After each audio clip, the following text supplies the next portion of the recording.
we are back on the Zero Hour. I'm your host, Richard RJ Eskow. I recently read a fascinating report about Democratic politics in the Midwest, broadly speaking, because it includes upstate New York, where I'm from. And the report is entitled Factory Towns, a 10-state analysis of the Democratic presidential vote decline in working class counties 2012 to 2020. If you know my writing, or if you've listened to this program for a while, or you know that I worked for Bernie Sanders, you know that this is an issue of enormous interest to me. And I found this report extremely enlightening. It was written by Richard J. Martin, who joins us now. Richard lives in Iowa, in Des Moines. He owns a technical research firm there, Martin Technical Research. So he works with business-to-business type stuff, scientific, industrial markets, and so on. But he's also been involved in politics for a long time and in a number of campaigns. And this report was put out by a couple of organizations, including my friend Mike Lux's American Family Voices. It has a lot of insights, I think, that should be guiding our debate for a while. So first of all, Richard Martin, thanks for coming on the program. Thank you very much for having me. Our pleasure. And rather than I giving the top line summary of what your report says, I'm sure you have more practice at it than I do. So what's the basic message here? Well, the basic message to my fellow Democrats and progressives is this. There is a belief in the political universe that the electoral problem that Democrats have been having in this part of the country, the Great Lakes states, Pennsylvania, upstate New York, as well as the industrial heartland. The belief has been that our problem is in, quote, rural areas. Right. And I would say that really does not correctly summarize what the problem is. The problem we're having is in what we call factory town counties, small and mid-sized counties that have a manufacturing base still that is appreciably larger than the national norm. But these counties have seen monumental job losses. They lost 2 million manufacturing jobs between 1980 and the year 2000. And from 2000 to 2020, they lost another 5 million jobs. And so the thesis here is that the epicenter of the Democratic electoral problem is in these manufacturing factory town counties. And I guess the other part of this analysis is, and it's not anything new. It's that economics matter. Economics still matter. The other, I think, important takeaway is that there is a belief by many of my fellow lefties. There's a belief that if we mobilize people of color and young people and other progressive-minded people, and maybe pick off a few, Panera-bred moms in the suburbs, that's enough to win elections.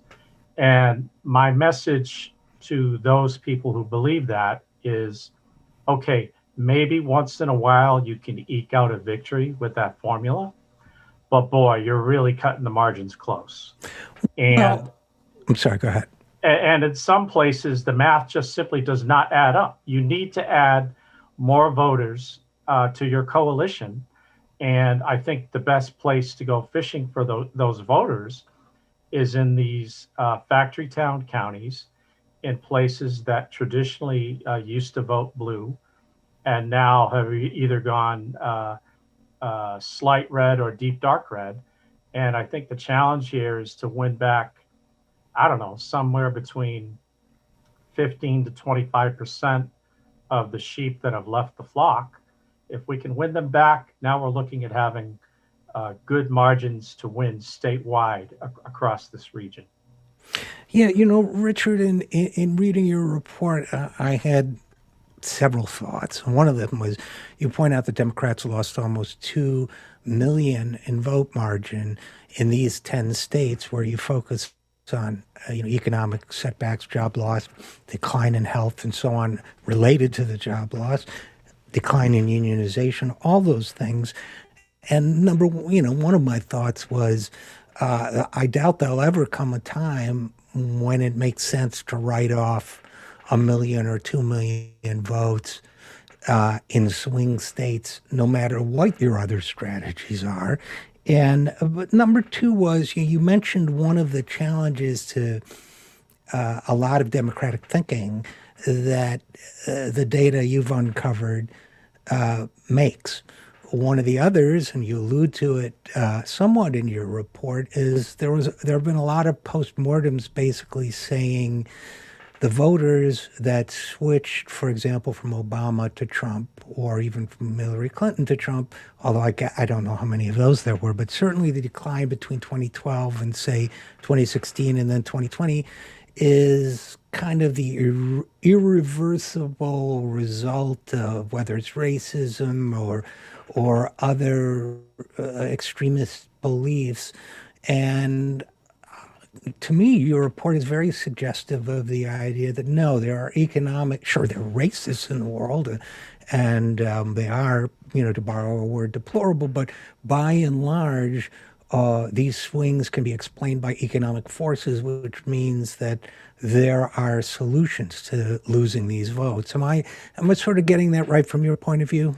I think you are. And I think another piece of data which proves the point is the converse of the hypothesis. So the hypothesis is, and it's more than a hypothesis, the data shows this clearly, the greater the manufacturing job losses, the stronger the swing towards Trump. There's a direct correlation there. Fortunately, we also see that in 19 of these manufacturing counties where there was an increase in manufacturing jobs across this time frame, we see that in 19 of these manufacturing counties, Trump did less well, which is to say that Joe Biden performed better electorally than Barack Obama. So where the manufacturing jobs increase, and in particular value-added, higher-paying jobs where the worker brings home a larger paycheck, we see that voters are content and they're more likely to vote blue, which is what we want. So granted, it's only 19 counties, but again, it's a strong correlation. The manufacturing jobs go up. Voters bring, the jobs are there. Voters are happy. They vote Democrat. The opposite is also true. So where the job losses are heavy, Trump does extremely well. Where the job losses are moderate, Trump did moderately well. Where the job losses are small, Trump has small gains. I mean, it's quite stunning when you look at how it all lays out. So Yeah, it really is. It's fascinating. And one of the things you point out is that in these swing states, and if I'm recalling the statistics correctly, these what you call factory town counties, there are mid-sized ones and smaller ones, but they contain 40% of the voters in these counties. So it seems yeah, that's a I don't know if that's more than both cities and suburbs, but it's certainly a demographic that can't be discounted. well, actually, the fact of the matter is the original draft of this study focused on the swing states of Pennsylvania, Ohio, Michigan, Wisconsin, and Iowa. Those were the 5 states that flipped from Obama in 2012 to Trump in 2016. The group, the folks at 21st Century Democrats and American Family Voices, we looked at the 5 additional states of Indiana, Missouri, Minnesota, upstate New York. We looked at because that's going to be important terrain with regard to whether we have Speaker Pelosi or Kevin McCarthy in charge of the House. And I'm afraid I'm missing one other state. So Minnesota, Missouri, Indiana, Illinois, Wisconsin, Iowa. Illinois, and upstate New York. Right. Now, here's the thing: Cook County, Chicago, Right. is so massive in and of itself, and additionally, the Democratic performance in the Twin Cities is so strong in and of itself that when you add those 5 states into the stew, it actually brings a number that was around 49% or 48% of all voters. It brings it down to 40%. So if anything, I still think we needed to add Illinois there because there's 3 congressional districts that are going to be hotly contested in this next midterm cycle. But adding the Twin Cities and adding Cook County to the mix brings that number of factory town county voters, it brings it down from around 48, 49% down to 40%. So really, there's a page in the report that talks about the percentage of factory town county voters within each state. It's very, very high in Michigan, Wisconsin, Iowa, Ohio, Pennsylvania. And so, if anything, the 40% rather understates the case. Right. That's Okay, interesting. I just wanted to make that point. So No, I think it's really important. And I'm also, by the way, glad you included upstate New York, not just civic pride from where I'm from, but because, as you point out, my hometown, Utica, New York, has purple district. It's sent both Republicans and Democrats to Congress in the past. Places like that are very important. And, Richard Martin, one of the other things I was thinking about when I was reading your report was I remember so well, I worked for a candidate in the 2016 Democratic primaries, and I remember people saying to me here in D.C., the Trans-Pacific Partnership or TPP, voters don't really care about that. Voters don't even really know what that is. That's an inside baseball. oh my God, I, no. I say, go to Detroit. I mean, go to upstate Michigan, go to my hometown, go to Ohio. You'll see lawn signs about the TPP. Right. So I want to make this clear right from the get-go. I despise Donald Trump.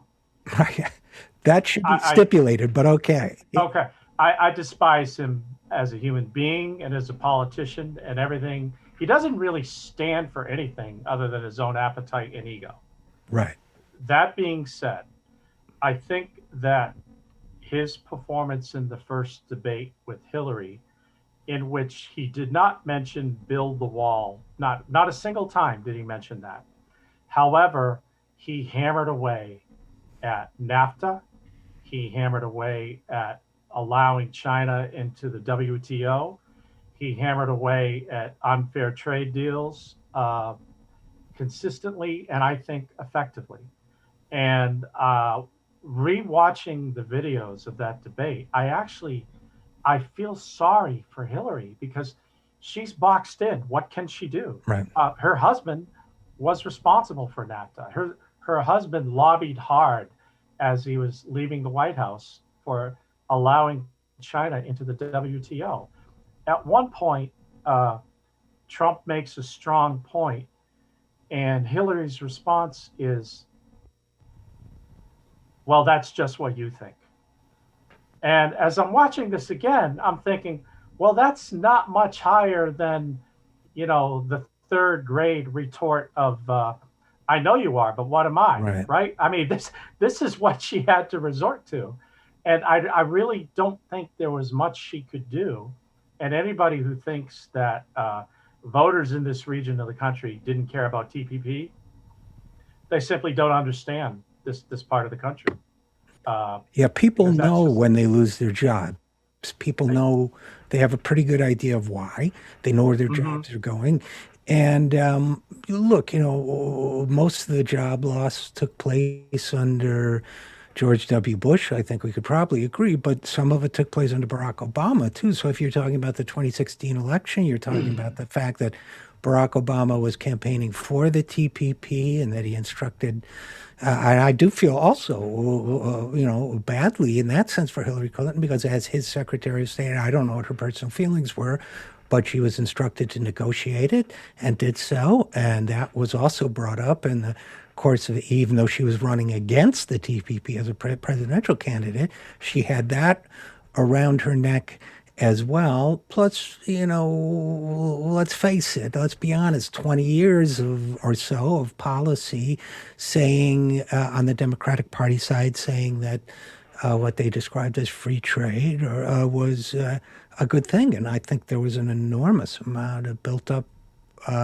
understandable resentment over this issue. I agree with you. I think that anyone who would examine my voting record on my voting record, that too, my writing record on Donald Trump would know that I have said very harsh things about him. But one particular, you could call it a pathology, but one aspect of his pathology is that he tells people what they want to hear. And the fact is, people, I believe you quoted him in that one debate with Hillary Clinton as talking about these bad trade deals. Now, he probably had no opinion on whether they were good or bad. He, certainly probably benefited from them in some way, whatever. But the fact is that is what people want to hear, which raises the question in my mind, what's wrong with telling people who are out of work and unhealthy what they want to hear, which is that help is on the way. Right, right. I do actually have a different take on his opinion regarding trade. Mm-hmm. I think that he reflexively has this. It's from the Pat Buchanan strain of sort of isolationism. I think he reflexively is against any trade deals whatsoever. So, trade deals with Germany, which is an ally and a partner of ours, France, Belgium, Norway, you name it, he's against it. It's just the metaphor here, the two that come to mind are, the loose cannon rolling around on the deck is occasionally going to hit the target. Right. And the broken clock gives the correct time twice a day. So Trump is the first major nominee of our two major political parties to come out against free trade aggressively since like forever, right? Right. So when you have people that, and it's not just people that have lost their jobs, the fact of the matter is that these manufacturing workers are the motive force. I call them in the report the force multiplier for the local economy. Right. So when they're making $20, $25, $28 an hour on the assembly line doing value-added labor in discrete manufacturing disciplines, they bring home a big paycheck. They spend that money at the grocery store, the butcher shop, the hair salon, the barber shop, so forth and so on. And that allows all these local businesses to flourish. When that paycheck dries up, it not only hurts that assembly line worker and her husband and her family, it also hurts all the other people in the community. And one other point I'd like to make, I don't think people appreciate. So I draw a distinction between mid-sized manufacturing counties, small manufacturing counties, and the rural counties. And what I think people, the thing I want to share here is that it's very common for someone who lives in one of the rural counties, a farming family, it's very common for the husband or wife to work an extra shift at the plant or factory 25, 30 miles down the road outside of their county in order to make ends meet.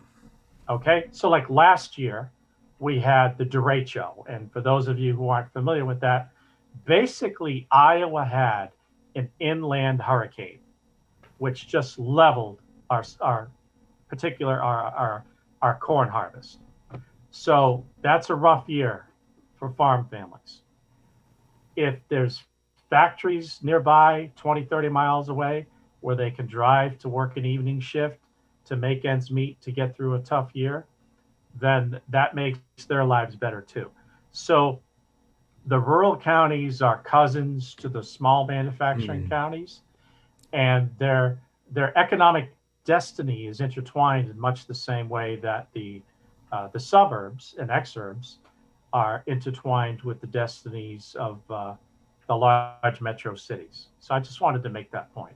No, I think it's hugely important, and it gets back to something I slid over a little bit in terms of the introduction to this report. And again, my guest is Richard Martin, and the report is Factory Towns, but which is one of the things I think you did here that's really important is those of us who talk politics, right? We electoral politics. We have always tended to see the world as being a pie that's sliced in three, and the Right. three slices, right? You know what I'm going to say: city, urban voters, suburban, rural. And what it did was basically say, and I think this is important, no, the pie has a fourth slice, and it's a big slice, and it's an especially big slice since we live in an electoral college system for the presidency, and we have a Congress and a Senate. Particularly important to know that this is a big slice in the states that are the most in play. So to me, this is a good shift in the way our minds look at the demographics of the electorate. And I think that it also challenges a narrative that says, and you do this, I think, very effectively, but that says, well, Chuck Schumer famously said, well, for every blue collar Democrat we lose, we'll pick up two from the suburbs. I'm paraphrasing, but I think it's pretty close.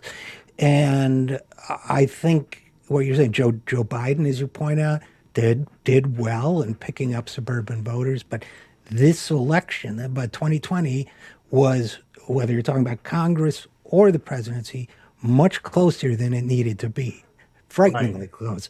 And so, and as you say, I forget the exact terminology you use, but whether the Democratic Party will be able to retain these suburban voters or whether this was just a passing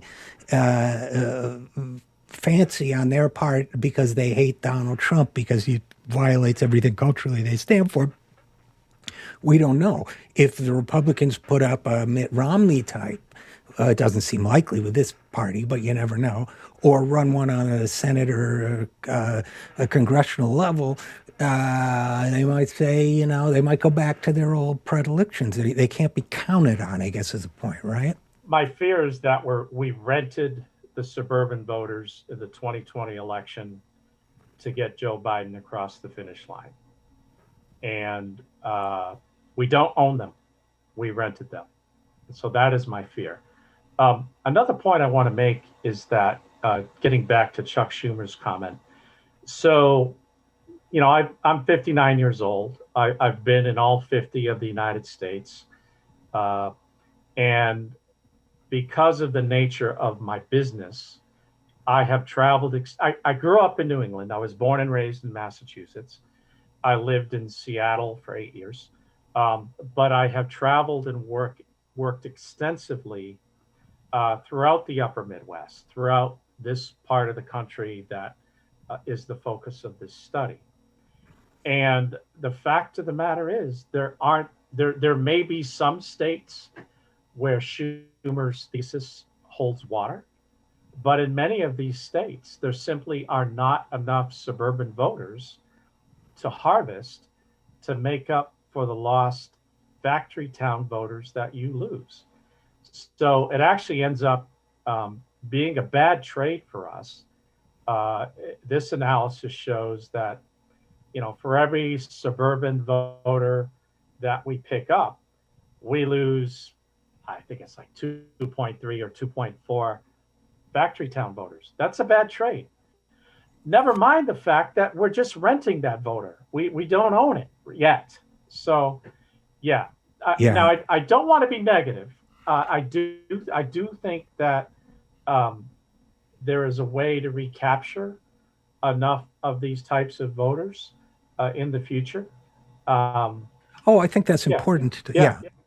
yeah. But So to do go, that, sorry, go ahead. Go ahead. Sure. no, no, you go ahead. All right. What I was going to say is, I definitely want to discuss what we can do because, I'm not a quitter, as Richard Nixon would say. But, but one of the obstacles, and I've talked about this a lot, and I've bumped up against this, and it's a delicate subject. So, and I certainly want to unify that divide. But you are quoted in one of the pieces I read about this as saying, in 2017 and 2018, I tried to share this information with people in the Iowa Democratic Party or Iowa Democratic Party circles and was very discouraged because, and then you go on to say, because it seemed to run counter to what people wanted to believe. They wanted to believe that Trump won in 2016 because some Democrats stayed home because they were Bernie fans and didn't like Hillary, and that Trump turned out all the racists. I've run up against the same narrative a lot. And oddly enough, although I would say my vision is optimistic, I would be treated as if I were a negative person for bringing up the possibility that we can get these people back. And I just, Exactly. Yeah. so I don't know if you've experienced that, but I'd love to get some tips from you on how to respond to that. Well, let me answer that question. So, Jonathan Martin's piece in the New York Times, by the way, no relation to me, accurately and fairly said, and I'm paraphrasing here, uh, Mr. Martin's report has all sorts of graphs and details and data, but offers no solutions to solving this problem. That's fair. That's accurate. But I got to admit, it did get my blood pumping a bit because it was intentional not to offer any solutions yet within this report. Because what I'm trying to do is I'm trying to change minds, I'm Mm, trying to change the way people think, and I want to let this economic geography analysis that says, okay, the world, we used to think the world was urban, rural suburbs. So this guy in Iowa is coming along and he's saying it's really urban, suburbs, rural, small manufacturing, mid-sized manufacturing, and oh, look, these college counties too, which are kind of a unique part of the Democratic base. So I want that to permeate. I want that to sink in, and I don't want any. Uh, I don't want people to start debating the solutions yet because I want them to sort of accept the methodology and the new way of thinking. Another reason is that I've been getting feedback from people. I had an excellent conversation yesterday with somebody high up politically in the United Steelworkers Union. Uh, I'd mentioned her name, but I didn't think ahead of time to get permission.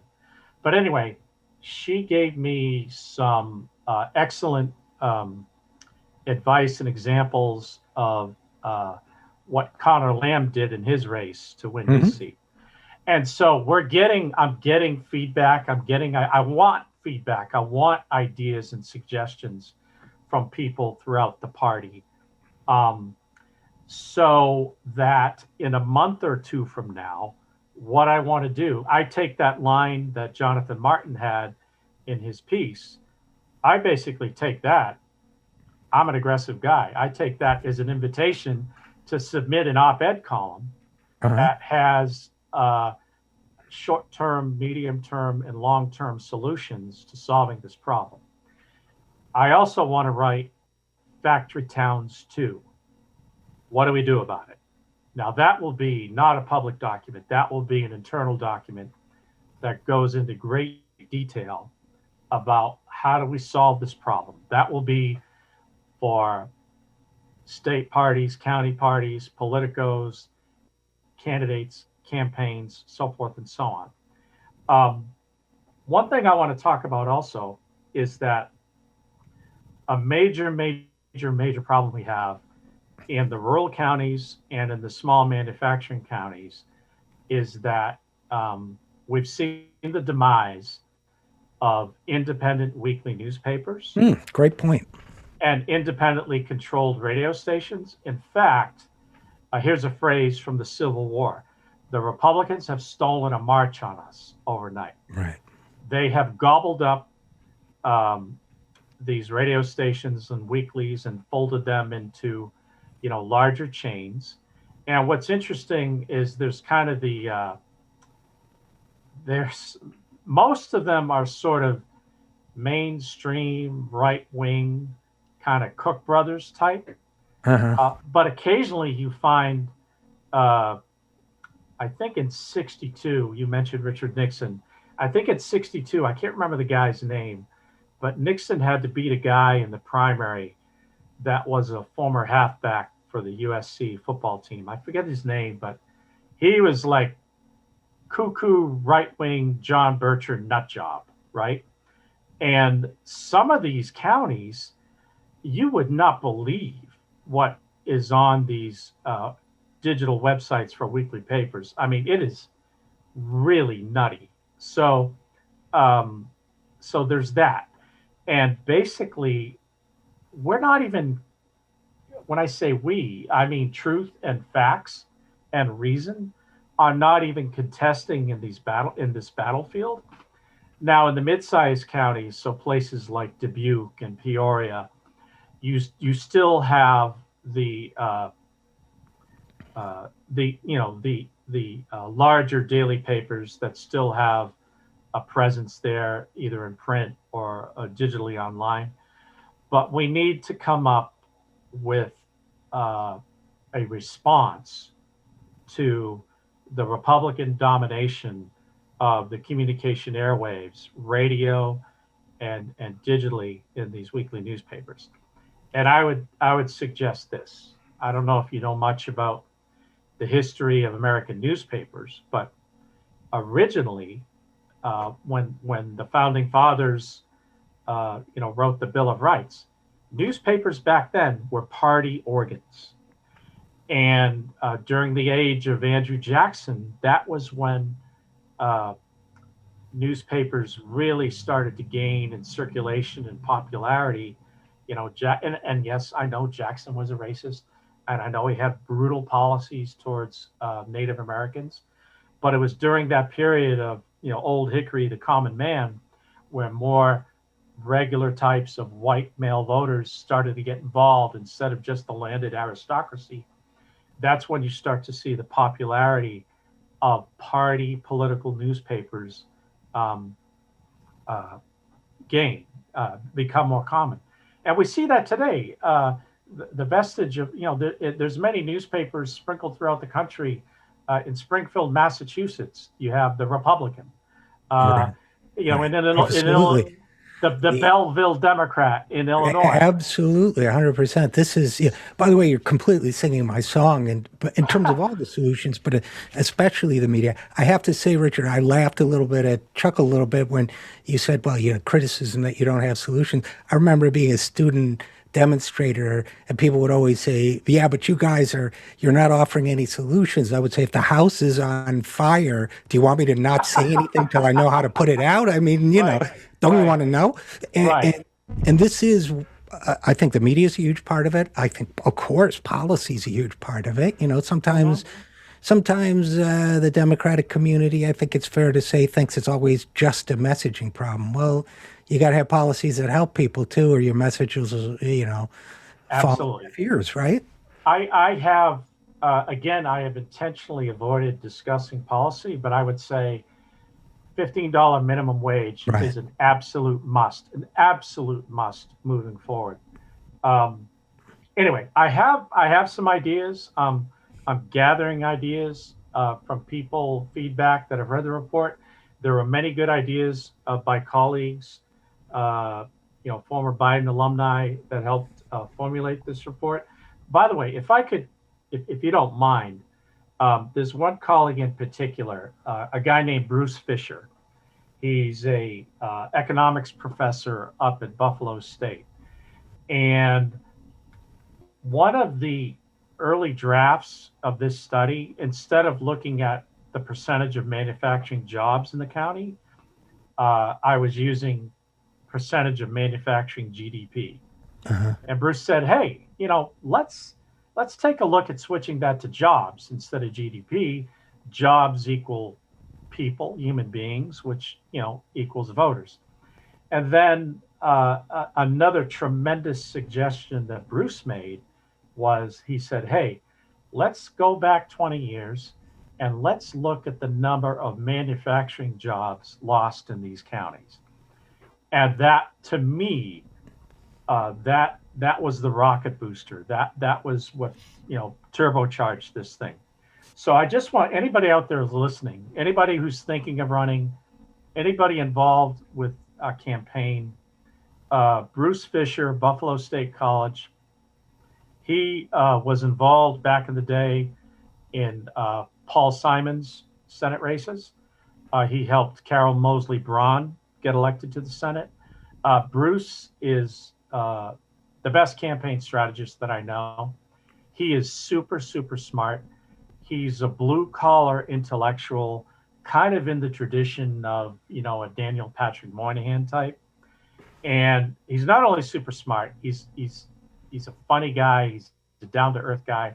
So I would encourage anybody out there in this 10 state region that wants to run a race and win, give Bruce a call. He can help you.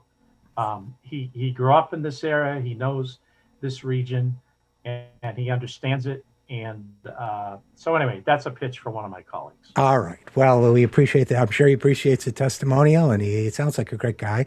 And by the way, his suggested changes to your report, I think, were invaluable. And your report is invaluable, so thank you for that. And again, my guest has been Richard J. Martin. His report, I don't know if I'll get the full title on it. The Factory Towns is the top line, and the subhead, a 10-state analysis of the Democratic presidential vote decline in working class counties 2012-2020. So thanks for writing this great report. I'll be fascinated to hear, even if it's just a back channel, about the follow-up work you do. And thanks for coming on the program.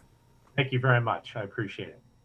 And we'll be right back after this. I'm Richard RJ Eskow, and this is The Zero Hour.